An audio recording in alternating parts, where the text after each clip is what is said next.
Erik Ten Hag's arrival at Old Trafford was met with a rocky start, losing to Brighton on the opening day and suffering a crushing 4-0 defeat at the hands of Brentford. But fast forward to today, and United find themselves in a 4th place and well on their way to qualifying for the Champions League. With their recent League Cup victory ending their trophy drought, supporters are optimistic about their chances of challenging for the title next season. So, what has Erik Ten Hag changed to turn things around for the Red Devils, and how can he lead them to become genuine title challengers? In this video, we'll delve deep into the tactics, player performances, and team mentality under Ten Hag's leadership that have helped United achieve their current form. We'll also explore the potential signings and changes needed for the team to compete at the highest level. So, if you're a United fan or just a football enthusiast looking for insightful analysis, be sure to hit the subscribe button for more captivating content. Let's dive in.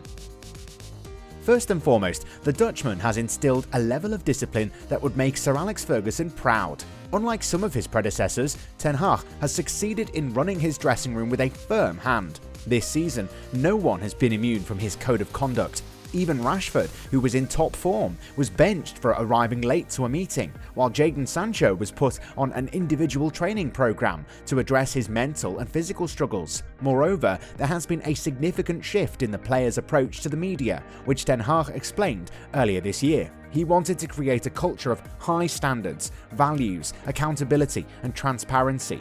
He aims to set and maintain these values both internally and externally, with the media and with the fans. United's newfound discipline under Ten Hag was put to the test during the protracted Cristiano Ronaldo saga, which provided the most revealing example of the Dutchman's leadership skills. It takes a special leader to challenge one of the most influential sports personalities in the world, but Ten Hag did just that and came out on top.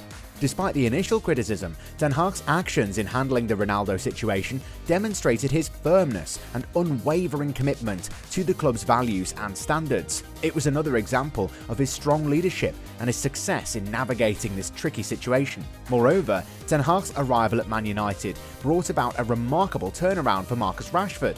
The 2021-22 season was a difficult one for the forward, plagued by injuries and a lack of form. Rashford was even rumoured to be considering a departure from the club during the summer break. However, since his arrival, Rashford has been on fire. He has become one of Europe's most informed players, scoring or assisting 40 times in all competitions, a tally he's never achieved before. Ten Hag's impact on Rashford's revival has been pivotal. The Dutchman's excellent man management skills have helped Rashford regain his confidence, and he's even restored the forward's winning smile. Ten Hag's tactics have also played a crucial role in Rashford's resurgence. By tweaking the team's positioning and strategy, Ten Hag has provided Rashford with the perfect platform to showcase his talents.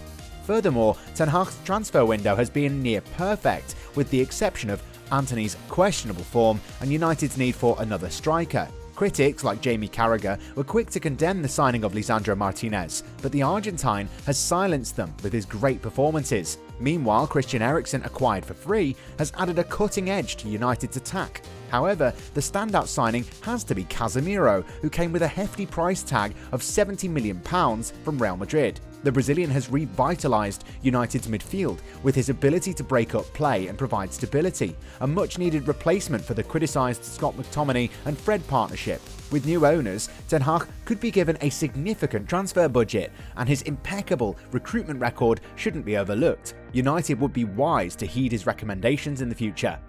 Bringing Ten Hag to Manchester was a breath of fresh air for United, as he represents a new type of manager that they've yet to try since the Fergie era, a young, modern coach in his prime.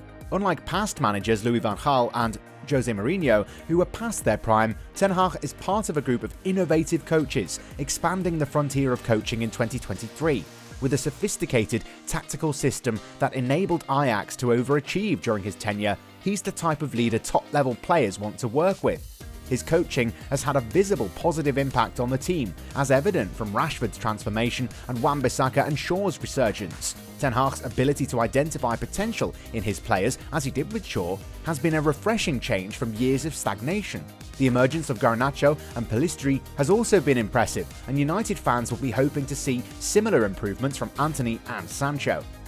So we've seen that United have made significant strides in their development under the guidance of their manager, but nonetheless there are still glaring weaknesses that can be exploited by astute tactical planning. Although Ten Hag has done an excellent job of overhauling the squad, there is still much work to be done before United can become consistent top 4 performers and genuine title contenders. The challenge facing the Dutchman is all the more daunting given the increasingly fierce competition for Champions League and Europa League places. While Ten Hag has already delivered a trophy in his first season with the League Cup, the front line remains a concern, with Martial's loss of pace due to injury. Rashford's resurgence has been remarkable, but he cannot carry the entire attacking burden, particularly when the opposition has game plans designed to thwart him. Moreover, the goalkeeper position is another crucial area that demands immediate attention. In fact, while De Gea has been a standout performer for the club in recent years, his suitability for the style of play that manager Ten Hag wants to implement has been called into question. His shot-stopping abilities have been praised in the past, but this season his numbers have not been elite, and he's made some costly errors. More concerning is his reluctance to come off his line and his limitations in the build-up play. These deficiencies make it harder for United to defend with confidence and sustain attacks effectively. Given the emphasis that Ten Hag places on having a proactive goalkeeper who can contribute to the build-up play, it seems clear that De Gea's reactive style makes him a poor fit for the team going forward. While he might be a popular figure in the dressing room, the club has to prioritise building a squad that's capable of executing the manager's vision, and this might mean making difficult decisions about personnel.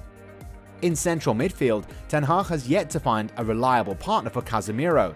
Eriksen brings passing accuracy and greater control in possession, but lacks defensive security and physicality, while Fred's form can be unpredictable and his passing lacks authority. Neither player is comfortable playing out of an opposition press, which is also true for Casemiro and Fernandes, as well as several members of the back four.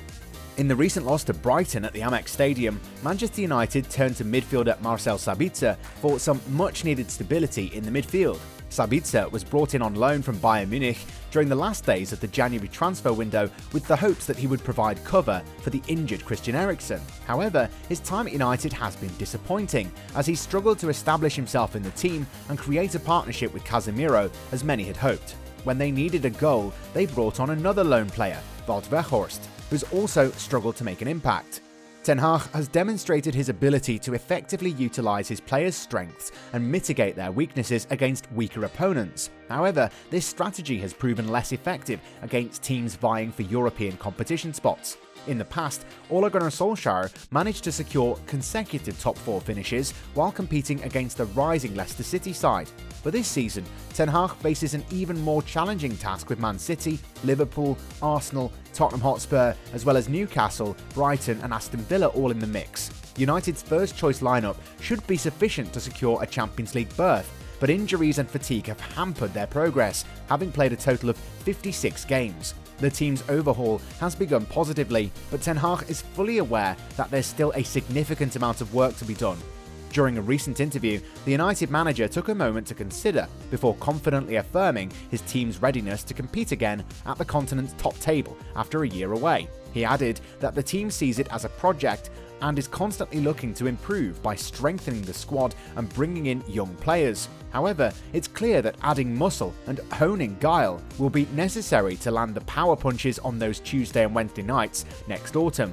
As the transfer market opens, the question remains, how much can Ten Hag do, and what is dictated by the takeover process? Unfortunately, the United manager was unable to provide total clarity on the issue, leaving uncertainty around the club due to the sales process. While the club staff has been told it's business as usual, there is hesitancy to go full throttle as the prospect of a new direction looms. United's current budget is about £100 million due to financial fair play rules, and even under Qatari owners, this would likely remain the same. While wiping away the debt would allow for more flexibility, the only way for United to raise additional funds is by player sales. This may be at the crux of how Ten Hag answered a question about what's happening across town. It's no secret that United are in dire need of fresh blood in the forward positions, and their manager has been stressing the importance of investment in the upcoming transfer window. In the highly competitive Premier League, it's essential for United to take the next step and close the gap between themselves and the top teams. The Dutch manager highlighted the need for players who can make an impact and improve the team's frontline quality.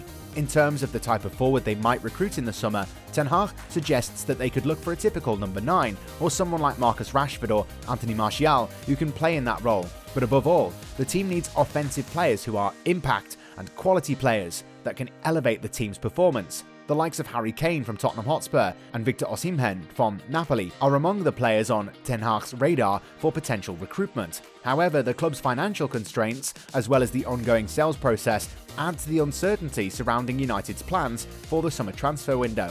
In conclusion, the task of transforming Manchester United into title challengers is a daunting one, but with the right approach and investment, it is certainly achievable under the guidance of Erik Ten Hag.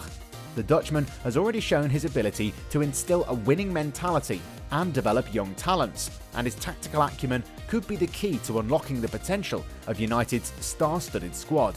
However, to reach the next level, United will need to address their shortcomings, particularly in the forward department, and invest in impact players who could take them to the top.